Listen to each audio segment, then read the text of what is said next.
Office of the Sangguniang Panglungsod, City of Iriga, Resolution number 2025-102, Resolution declaring Mr. Christopher Ian Villamayor de Leon, accomplished actor, as an adopted son of Iriga City in honor of his maternal roots and cultural heritage as the son of national artist Nora Honor.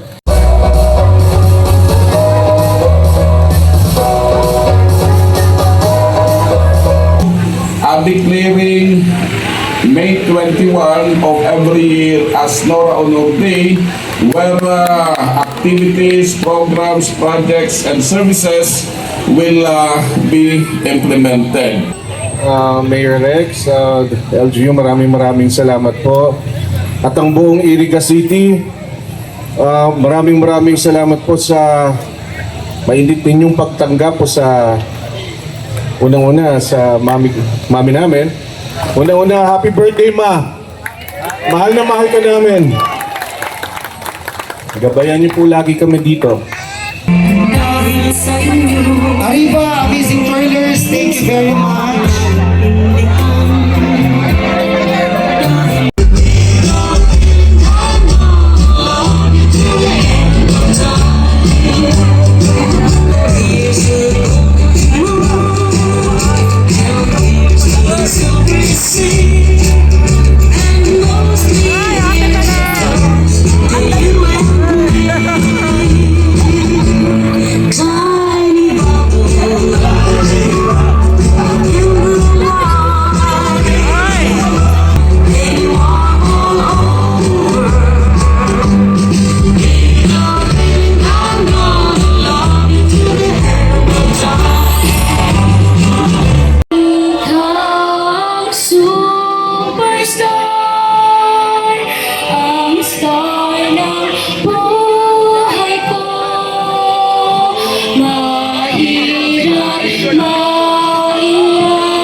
Ang star ng buhay ko, mahirap na